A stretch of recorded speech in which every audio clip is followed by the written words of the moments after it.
देख रहे हैं नेटवर्क 33 राजकुमार के साथ। तो चलिए बढ़ते हैं आज की कहानी की ओर।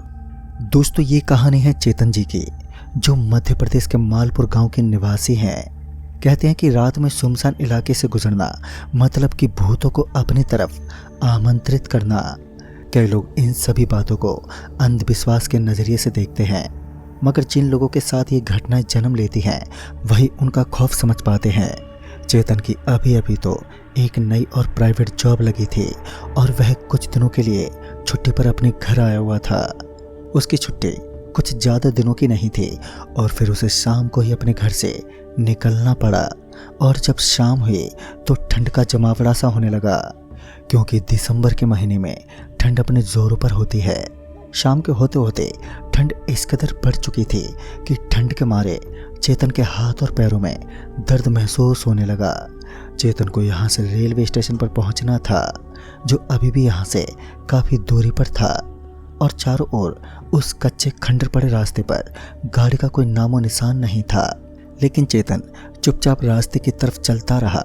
रास्ता काफ़ी लंबा था और ट्रेन को प्लेटफार्म पर पहुंचने में अभी भी काफ़ी समय लगने वाला था, क्योंकि ट्रेन का निर्धारित समय रात के 11 बजे का था। चेतन ने अपनी जेब से माचिस निकाली और वहीं आसपास के घास फूस इकट्ठा करने लगा, ताकि वह आग जलाकर अपने शरीर को थोड़ा गर्म कर सके। और फिर चेतन वहीं आग जलाने में जुट गया और फिर कुछ देर के लिए वहीं आग जलाकर बैठा रहा। उसका शरीर अच्छे से गर्म हो चुका था, मगर अब उसका बिल्कुल भी मन नहीं कर रहा था कि वह इस आग के पास से उठकर दूर चला जाए, क्योंकि सर्दी का प्रकोप ही इस कदर छाया हुआ था। मगर चेतन को यहाँ से निकलना तो था ही, लिहाजा उसने अपना बैग उठाया और फिर रेलवे स्टेशन की तरफ रवाना होने लगा। आज का माहौल ठंड के साथ साथ चुप्पी से ढका हुआ था। ठंड के साथ साथ चारों तरफ गहरे सन्नाटे का असर भी साफ साफ दिखाई पड़ रहा था। अपने ठिठुरते हुए शरीर के साथ साथ चेतन स्टेशन की तरफ बढ़ ही रहा था कि उसे एक जोरों का हवा का झोंका महसूस हुआ। उसे ऐसा लगा मानो वह उसके शरीर के आर पार हो गया हो। उसने सोचा शायद कोई छोटा मोटा बवंडर था जो गुजर चुका है। ट्रेन के आने का वक्त हो चला था। रात के करीब 10:30 बजे चेतन स्टेशन में दाखिल हुआ। तभी उसे जोर की टॉयलेट ने परेशान कर दिया, क्योंकि उसे काफ़ी ज़ोर से टॉयलेट लगने लगी, जिस वजह से उसने अपना सारा सामान स्टेशन की बेंच पर रखा और दूसरी तरफ दीवार के कोने में जाकर टॉयलेट करने लगा। जब उसे हल्का महसूस हुआ तो वह वापस स्टेशन पर आकर बैठ गया। तभी उसे अपने कानों में एक अजीब सी आवाज़ सुनाई दी। वो आवाज़ कुछ इस प्रकार से थी कि चेतन उस भाषा को समझ ही नहीं पा रहा था। यह आवाज़ डरावनी होने के साथ साथ समझ में नहीं आई। कुछ इसी तरह से थी। खैर, चेतन अपने आप को नॉर्मल करने के लिए इधर उधर चक्कर लगाने लगा, और फिर जब उसे लगा कि अब सब कुछ सही लग रहा है तो वो अपने कपड़ों से भरी बैग लेकर ट्रेन का वेट करते हुए पटरियों के पास पहुंच गया। चूँकि आज ठंड ज़्यादा थी तो चेतन की नज़र स्टेशन की लाइट पर पड़ी, क्योंकि अक्सर लाइट्स के पास थोड़ी बहुत गर्मी का आभास होता है, जिस कारण वह लाइट के नीचे जाकर खड़ा हो गया।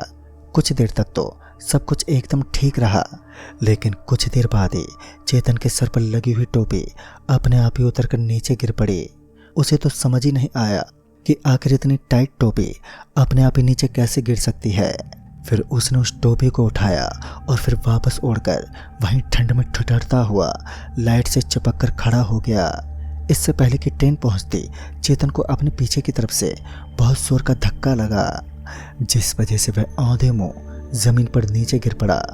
वह हड़बड़ाते उठा और जब उसने अपने पीछे की तरफ पलटकर देखा तो उसके होश ही उड़ गए, क्योंकि वहां पर चारों तरफ खंडर पड़ा हुआ स्टेशन ही था। फिर चेतन को धक्का किसने मारा, चेतन यही सोचते हुए इधर उधर घूमने लगा, मगर चारों तरफ किसी भी इंसान का कोई भी संकेत नहीं था। तभी ट्रेन की हॉर्न की आवाज़ सुनाई दी और चेतन की ठंड तो मानो सिर्फ कुछ पल में ही एकदम से गायब हो गई। वह जल्दी से ट्रेन की तरफ भागा और ट्रेन के रुकते ही वो बोगी में चढ़ गया। मगर जब वह ट्रेन की बोगी में चढ़ा तो उसे ऐसा लगा कि बोगी में चढ़ते समय उसे किसी ने धक्का मारा हो। मगर जब वो 1 सेकंड के लिए पीछे की ओर पलटा तो उसने देखा कि एक आदमी जिसने काली काली कंबल ओढ़ रखी थी वो स्टेशन पर खड़ा था और उसके सारे कपड़े मिट्टी से लिपटे हुए थे। ऐसा लग रहा था मानो वह आदमी अभी अभी किसी मिट्टी के गड्ढे से बाहर निकलकर आया हो। फिर देखते ही देखते ट्रेन ने अपनी रफ्तार पकड़ना शुरू कर दिया और कुछ चंद सेकंड बाद ही वो आदमी भी चेतन की आंखों से ओझल हो गया। चेतन को विश्वास नहीं हुआ कि आखिर यह आदमी यहाँ पर कैसे पहुँच गया। कुछ देर पहले तो पूरा का पूरा स्टेशन सुनसान पड़ा हुआ था। चेतन ने इस बात को नज़रअंदाज करना ही बेहतर समझा। तभी टीटी भागते हुए बोगी में पहुंचा और चेतन से बोला, भाई साहब आप गलत बोगी में पहुंच गए हैं। आप जिस बोगी में पहुंचे हो वो बोगी पहले से ही ओवरलोड हो चुकी है। फिर चेतन को याद आया कि उसकी बोगी नंबर तो 19 है। फिर टीटी चेतन को लेकर बोगी नंबर 19 में पहुंचा तो उसने देखा कि बोगी के अंदर काफ़ी कम यात्री दिखाई पड़ रहे थे। हालांकि कुछ लोग बैठे हुए थे तो कुछ लोग नींद की गोद में लेटे हुए थे। तभी चेतन अपनी बर्थ पर जाकर बैठ गया। उसे नींद तो नहीं आ रही थी लेकिन वह अपनी कंबल निकालकर वहीं सीट के ऊपर लेट गया। अब उसे सर्द हवाओं और ठंड से थोड़ा आराम मिला। फिर वह आराम करने लगा मगर शायद ना चाहते हुए भी नींद चेतन के शरीर पर डेरा जमाने लगी थी। चेतन गहरी नींद में था तभी उसे बड़ी जोर की गर्मी लगने लगी। फिर उसने अपने आप को उसी स्टेशन के छोर पर खड़ा पाया जहाँ से वो ट्रेन में बैठा था। तभी उसके कंधे पर किसी जोर जोर से सांस लेने का आभास हुआ। कुछ गर्म गर्म हवा उसके कंधे से टकरा रही थी और जब वो पीछे पलटा तो उसके रोंगटे खड़े हो गए क्योंकि उसने देखा कि वही काली काली कंबल ओढ़ा हुआ बुढ़ा आदमी उसके बेहद करीब खड़ा होकर उसे घूर रहा था। इससे पहले कि चेतन कोई रिएक्ट करता कि उसके चेहरे से उसकी कंबल हटी तो चेतन डर के मारे अचानक ही पीछे खिसकने लगा क्योंकि वो कोई इंसान नहीं था। उसकी खोपड़ी आधी फटी हुई थी और उसकी दोनों आंखें उसके गुस्से को साफ साफ बयां कर रही थी। उसे समझ नहीं आ रहा था कि आज की यह खौफनाक रात आखिर किस मोड़ पर जाकर ख़त्म होने वाली है। डर और खौफ का पहाड़ उसके ऊपर काफ़ी बुरी तरीके से अब टूट चुका था। तभी उस प्रेत के कदम धीमे धीमे चेतन की तरफ बढ़ते जा रहे थे और साथ ही चेतन की सांसें ऊपर नीचे होने लगी। फिर वो काफ़ी ज़ोर ज़ोर से चीखने की कोशिश करने लगा मगर उसकी आवाज़ निकल ही नहीं पाई। तभी वो ज़ोर से उछल पड़ा और पसीने से भीगा हुआ चेतन ट्रेन में सोते हुए खौफनाक सपनों से सामना कर रहा था। चेतन जल्दी से उठा और पानी की बोतल लेकर वो पानी पीने लगा। तब जाकर उसे थोड़ा अच्छा महसूस हुआ और वो एक लंबी सांस लेने लगा। लेकिन तभी उसे अपने पैर के ऊपर कुछ महसूस हुआ और फिर जब उसने अपने फ़ोन की टॉर्च को ऑन किया तो उसने देखा कि वह एक काली काली कंबल थी जो उसके पैरों से टच हो रही थी। पहली बार तो उसने अपना पैर उस कंबल से हटा लिया मगर दोबारा वही हुआ। उसे एक बार फिर वही कंबल अपने पैरों पर एक बार फिर से महसूस होने लगा और इस बार जब उसने उस कंबल का स्रोत देखा तो उसकी आंखें फटी की फटी रह गईं क्योंकि उसने देखा कि यह तो वही आदमी था जो बार बार चेतन को देख रहा था। चेतन उसके मनोज चेहरों को देखकर थरथराने लगा क्योंकि उसका खौफनाक चेहरा चेतन की आखिरी सांसों की ओर इशारा करने लगा। लेकिन यहाँ से थोड़ी ही दूर आगे चेतन को ट्रेन से उतरना था क्योंकि यहाँ से बस कुछ ही दूर आगे ही उसका स्टेशन था जहाँ उसे उतरना था। तभी किसी ने उसके कंधे पर अपना हाथ रखा और धीमी आवाज़ में कहा, आर यू ओके? और फिर जब चेतन पीछे मुड़ा तो उसने पाया कि उसके पीछे उसी ट्रेन का टीटी खड़ा था जो एकटक चेतन को घूरने लगा। फिर टीटी ने बताया कि वह टिकट चेक करने के लिए बोगी में दाखिल हुआ है मगर जब उसने चेतन की यह हालत देखी तो उसे आवाज़ लगाई। चेतन ने अपने साथ हो रहे इन हादसों के बारे में बताया तो उस टीटी को चेतन की बातों पर ज़रा सा भी यकीन नहीं हुआ। तभी टीटी बोला, अरे भाई साहब लगता है आज आपने शराब कुछ ज़्यादा ही पी ली है जिस वजह से आपके बुरे बुरे सपने आ रहे हैं। और इतना बोलने के बाद वह टीटी भी उस बोगी से दूसरी बोगी की तरफ चल पड़ा और फिर चेतन का स्टेशन आया और चेतन डरते कांपते हुए ट्रेन से नीचे उतर गया।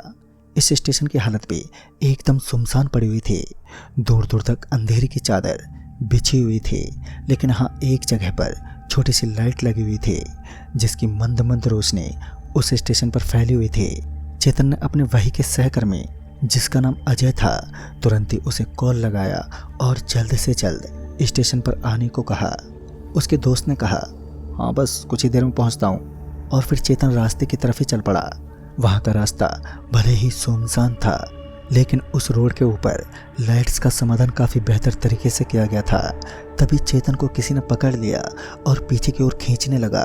और जब चेतन पीछे पलटकर देखने लगा तो उसने अपने जैसे जीने की उम्मीद ही छोड़ दी, क्योंकि उसने देखा कि यह कोई और नहीं बल्कि वही काला कंबल वाला आदमी था जो बहुत देर से चेतन को परेशान कर रहा था। उसके दोस्त का घर स्टेशन के बेहद करीब था, मगर वो अभी तक स्टेशन पर नहीं पहुंच पाया। तभी चेतन धूम दबाकर वहां से भागने लगा और तभी उसे अपने सामने की तरफ से एक बाइक आती हुई दिखाई दी। और फिर वह बाइक उसके पास पहुंची तो उसने देखा कि यह उसका दोस्त ही था। और फिर चेतन ने पूरी घटना अपने दोस्त को बताई। तब जाकर उसका दोस्त उसी वक्त उसे एक साधु महाराज के पास लेकर पहुंच गया।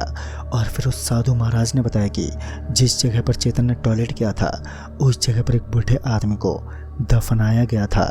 और वहाँ पर यह साफ साफ लिखा भी गया है कि यहाँ टॉयलेट करना सख्त मना है, मगर शायद अंधेरे की वजह से वह दिखाई नहीं दिया। और उन्होंने ये भी बताया कि जिस जगह पर चेतन ने आग जलाई थी उस जगह पर भी नकारात्मक शक्तियों का वास था। फिर दोस्तों उसके बाद कभी भी चेतन ने किसी जगह को बिना जाने पहचाने वहाँ पर जाने की हिमाकत नहीं की। तो दोस्तों इस कहानी में बस इतना ही। कहानी आपको पसंद आई हो तो लाइक शेयर ज़रूर करें और साथ ही हमें कमेंट बॉक्स में ज़रूर बताएं। तो मैं आपका दोस्त राजकुमार जल्दी ही मिलूँगा ऐसी ही एक और नई कहानी के साथ। तब तक के लिए बाय एंड टेक केयर।